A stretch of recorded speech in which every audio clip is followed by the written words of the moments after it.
नमस्कार, मैं डॉक्टर अजय भांबी और आज हम बताने जा रहे हैं मकर यानी कैप्रिकॉर्न राशि का भविष्यफल बृहस्पति के द्वारा अगले 12 वर्ष में बृहस्पति किस प्रकार के रिजल्ट आपको देगा या आपकी राशि वालों को देगा, उसकी हम पूरी की बात करने वाले हैं।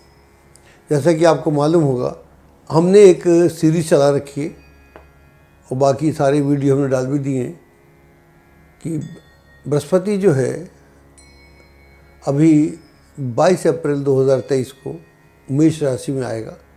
वहाँ से धीरे धीरे करके 12 वर्ष के बाद 2035 में पुनः मेष में आएगा। तो इन 12 वर्षों में आपके साथ बृहस्पति का सलूक कैसा रहेगा, या बृहस्पति से क्या लाभ लिया जा सकता है और कैसे इसका उपयोग करना चाहिए। क्योंकि अगर हम ग्रहों का उपयोग करना, उनका लाभ लेना सीख जाते हैं तो हम ग्रहों से पूर्ण फल प्राप्त कर सकते हैं।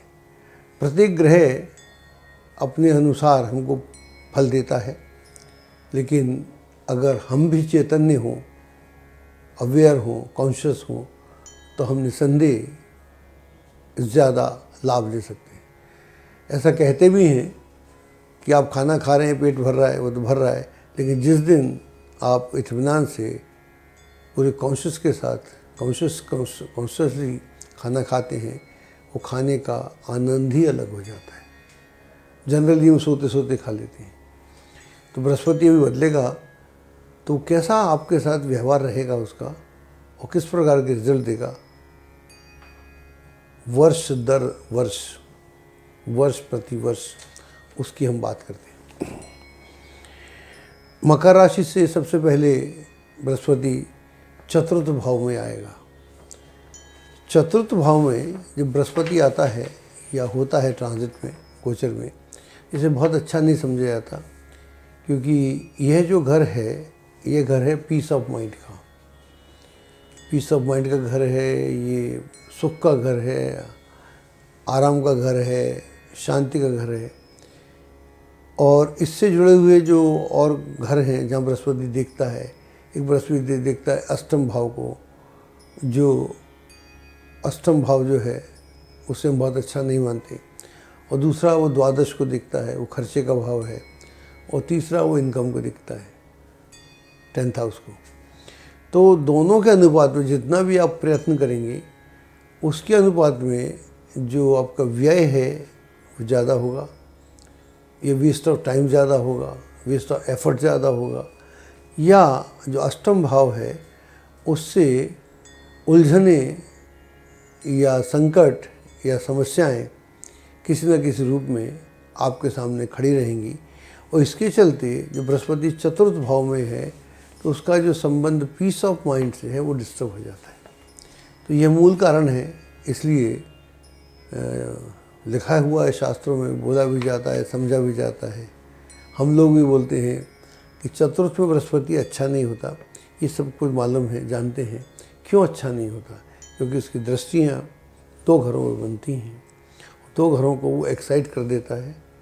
अष्टम को एक्साइट करेगा तो कौन जो चीज़ें हैं वो अस्त व्यस्त होना शुरू हो जाएंगी, और जो द्वादश को करेगा तो हमारे एफर्ट्स वेस्ट हो जाएंगे, व्यय अधिक हो जाएगा और फालतू के झंझट बढ़ेंगे। 10th को एक्साइट करेगा तो वो हमारा कर्म है, तो कर्म हम जितना भी करेंगे उन दोनों के अनुपात में कम होगा। तो यही कारण है। और फिर चतुर्थ भाव जो है वो परिवार का है, सुख समृद्धि का है, तो इन सब में क्वेश्चन मार्क हो जाता है। तो यहाँ से ये 22 अप्रैल 2023 से बृहस्पति मेष में प्रवेश करेगा और फिर ये 1 मई 2024 तक रहेगा। तो ये जो पीरियड है इसमें वक्री भी होगा, अस्त भी होगा, और ग्रहों से योग कुयोग बनाएगा, उनके अपने फल हैं। लेकिन यह जो समय है ये थोड़ा साधने का समय है, ध्यान रखने का समय है। हाँ, अगर आपकी कुंडली में दशाएं बहुत अच्छी हैं, योग बहुत अच्छे हैं, तो फिर ट्रांजिट का उतना नेगेटिव असर नहीं होता। ये जानने वाली बात है, लेकिन इसमें थोड़ा साध के चलेंगे तो आपके लिए बहुत अच्छा रहेगा।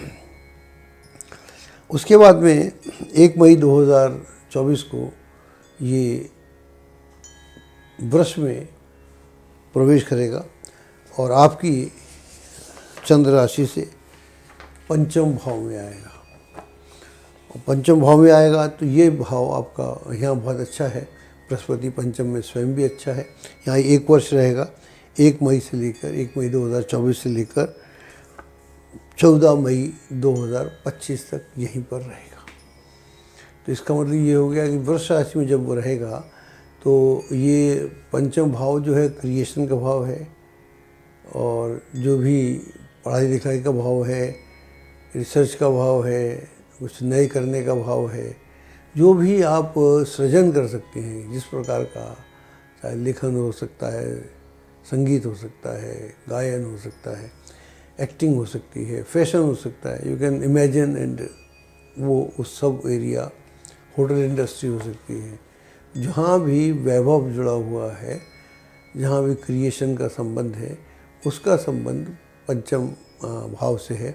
यहाँ से देखिए दृष्टियाँ कहाँ जाती हैं। दृष्टि जाएगी यहाँ से नवम में तो भाग्य को प्रमोट करेगा, फिर एकादश को जाएगी लाभ का मार्ग प्रशस्त करेगा, फिर आपकी राशि को जाएगी, राशि से स्वयं का संबंध है। इसका मतलब ये हुआ कि आदमी ज़्यादा चैतन्य होता है, भाग्य उसका साथ देता है, लाभ का मार्ग प्रशस्त होता है, और वो क्रिएशन के मार्ग में जो भी करता है वहाँ से उसे गति मिलती है, गतिशीलता आती है, और वो अपने लक्ष्य को बहुत आसानी से प्राप्त कर सकता है। 14 मई 2025 को बृहस्पति मिथुन में आता है। जब मिथुन में आएगा तो आपकी राशि छठे में आएगा, उसकी हम बाद में बात करते हैं। लेकिन यहाँ से आपको जानना आवश्यक है कि बृहस्पति अगले 8 वर्ष तक अतिचारी होने वाला है। यहाँ से वो अतिचारी होगा। इसका मतलब यह हुआ कि इस राशि, एक राशि में आएगा और तुरंत अगली राशि में कूद जाएगा, फिर वापस आएगा, फिर उसमें कूद जाएगा। एक राशि में वो नहीं रहेगा। और यहाँ से लेकर जब तक वो मकर में नहीं चला जाता, आपकी राशि में नहीं चला जाता, तो 8 वर्ष अतिचारी होगा। यह जो जुपिटर का मूवमेंट है ये एक्स्ट्राऑर्डिनरी है, ये ऑर्डिनरी नहीं है, और ये काफ़ी बदलाव की इंडिकेशन देता है। व्यक्तिगत लेवल पर तो कम होते हैं, उसके 50 कारण हैं, लेकिन भौगोलिक स्तर पर, राजनीतिक स्तर पर, सामाजिक स्तर पर, आर्थिक स्तर पर, स्वास्थ्य की दृष्टि से, विज्ञान की दृष्टि से, जो वातावरण है वातावरण की दृष्टि से, या जिस तरह से भूकंप भी आ रहे हैं, भूकंप की स्थिति से, इस तरह के बहुत सारे परिवर्तन होने वाले हैं, ना केवल हमारे देश में बल्कि पूरी दुनिया में। 2018 से लेकर 2022 तक बृहस्पति अतिचारी था पुराने वाले मूवमेंट में। पुराने जब मेष से पाइसेस तक गया था, एरिस मीन तक गया था, तो वहाँ पर 4 वर्ष 2018 से लेकर 2022 तक अतिचारी था।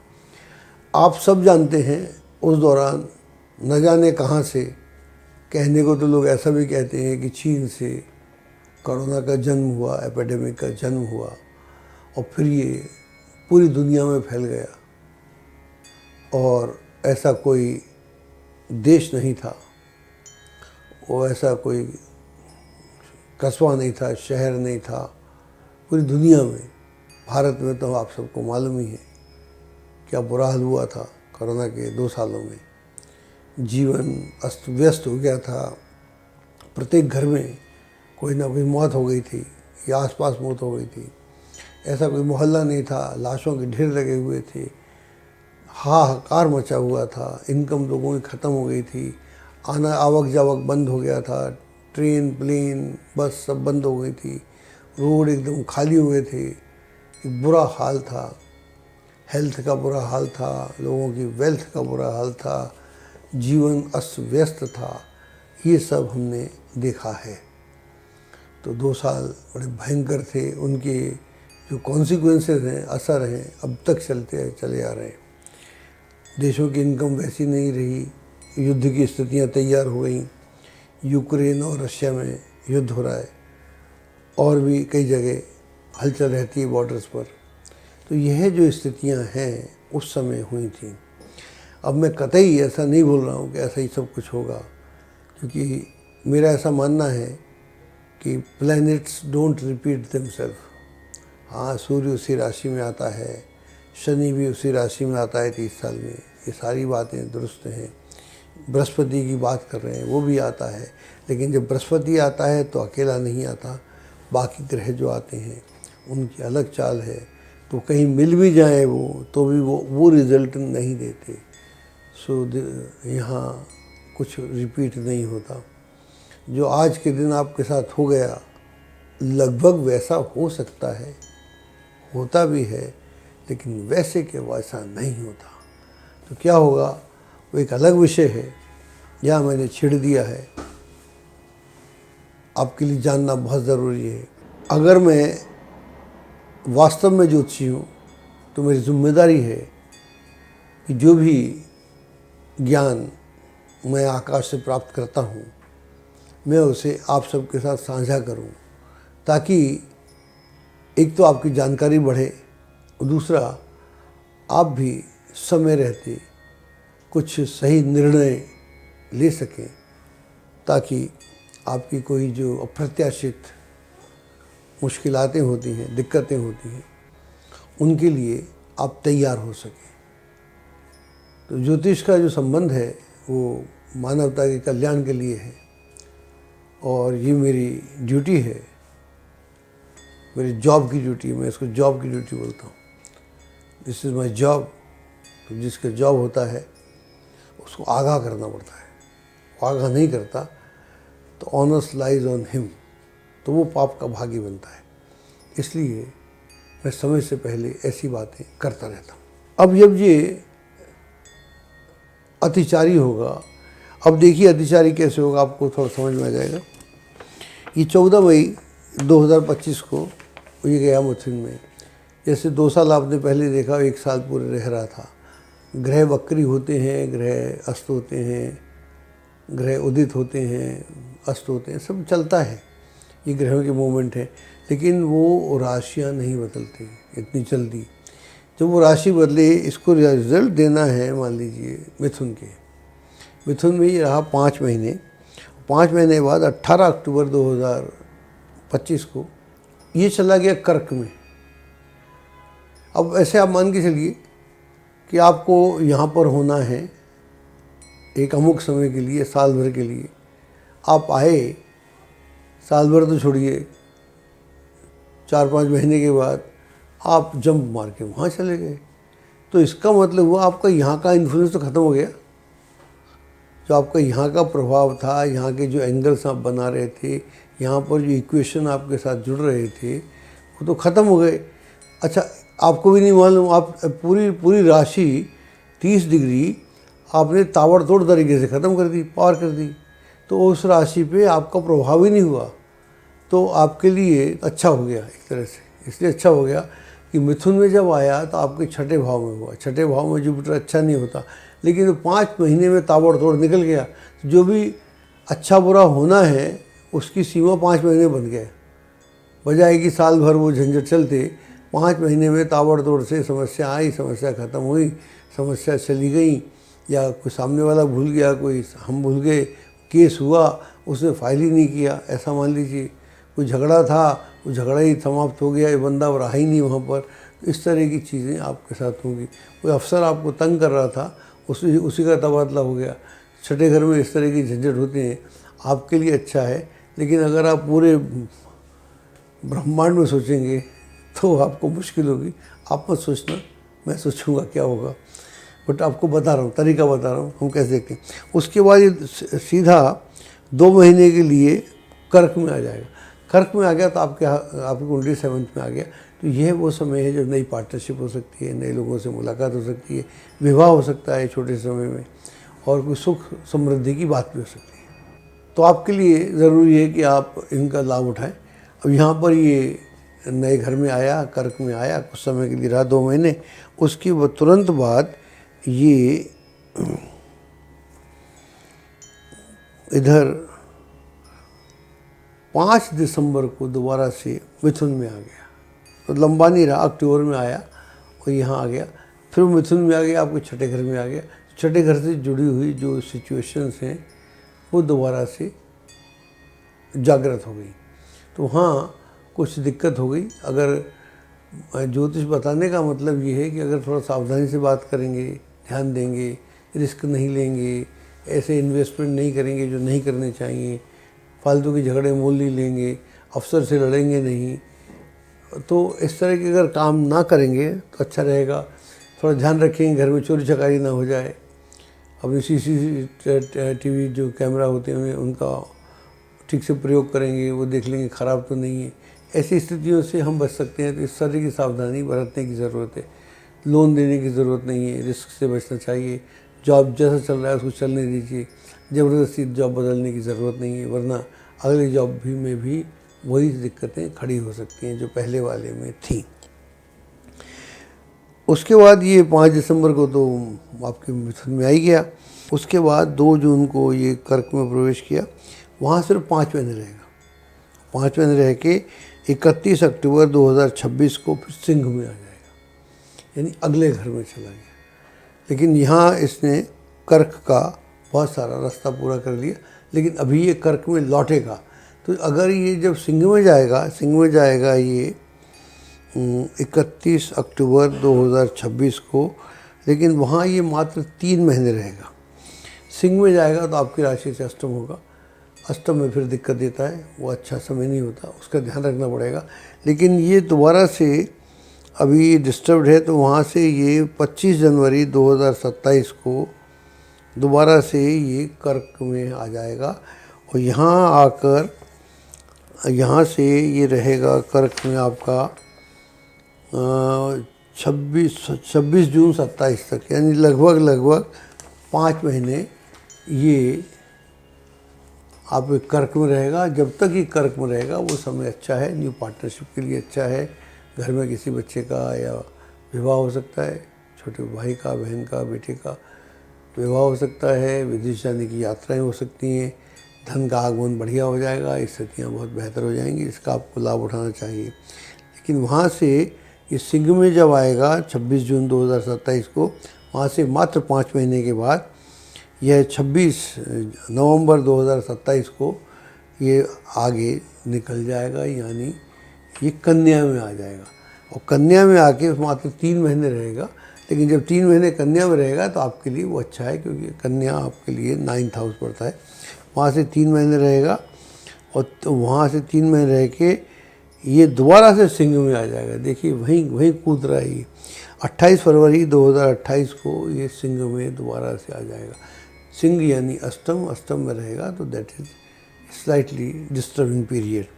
उसके बाद में ये पुनः अब उसको छोड़ देगा हमेशा के लिए सिंह को, और 24 जुलाई 2028 को ये अगले 5 महीने के बाद यह फिर कन्या में आएगा। अब कन्या से पीछे नहीं जाएगा, कन्या में ही रहेगा। कन्या में रहेगा मात्र 5 महीने। 5 महीने रह के ये 26 दिसंबर 2028 को तुला में जाएगा। जब ये कन्या में रहेगा तो आपके लिए भाग्य स्थान है, आपके लिए बहुत अच्छा है। भाग्य से जुड़े हुए जितने भी मसले हैं वो हल होंगे, आपके सम्मान में वृद्धि होगी, यात्राएं होंगी, उनका लाभ होगा, आर्थिक स्थिति बहुत अच्छी रहेगी। ज़मीन जायदाद वाहन आदि खरीदने का समय है और ये एक सुखद समय है, इसका आप भरपूर लाभ उठा सकते हैं। इसके बाद में ये 26 दिसंबर 2028 को तुला में जाएगा। तुला में जाएगा तो 10th हाउस से आपका अच्छा घर है, कर्म का भाव है, कर्म के भाव में आपको दिक्कत नहीं है। लेकिन यहाँ ये मात्र 3 महीने रहेगा। 3 महीने रहने के बाद फिर ये 29 मार्च 2029 को ये कन्या में आ जाएगा। आपके लिए जब ये कन्या में आ रहा है तो भाग्य को प्रमोट कर रहा है। जब ये तुला में आ रहा है तो आपके राज्य को प्रमोट कर रहा है। तो दोनों स्थितियों में आपके लिए यहाँ कोई दिक्कत नहीं है। यहाँ आपके सारी व्यवस्थाएं बढ़िया चलेंगी, जॉब में बढ़िया रहेगा, पोजीशन अच्छी होगी, लाभ होगा, इज़्ज़त बढ़ेगी और जो भी सुखद स्थितियाँ हो सकती हैं वो सब बनेंगी। लेकिन यहाँ पर ये सिर्फ 5 महीने रहेगा। 5 महीने रह के अभी कन्या में था, आपने जैसा देखा, फिर ये 25 अगस्त 2029 को ये जाके तुला में जाएगा। तुला में जाएगा आपके लिए अच्छा है, लेकिन यहाँ भी रहेगा 5 महीने के लिए, 5 महीने रहेगा और वो फिर 25 जनवरी 2030 को वृश्चिक में जाएगा। जब ये वृश्चिक में जाता है तब आपके लिए ठीक नहीं है, लेकिन अभी ये 5 महीने तुला में ही है और अगस्त 2029 से लेकर 25 जनवरी 2030 तक ये जब तुला में है तो ये राज्य में है, राज्य को प्रमोट करेगा, पारिवारिक सुख वृद्धि होगी, घर में कोई मंगल कार्य संपन्न हो सकता है।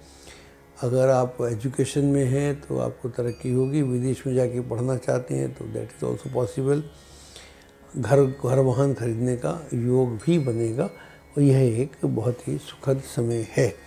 उसके बाद में ये वृश्चिक में जाता है, 25 जनवरी 2030 को, लेकिन यहाँ ये सिर्फ मात्र 3 महीने के लिए रहता है।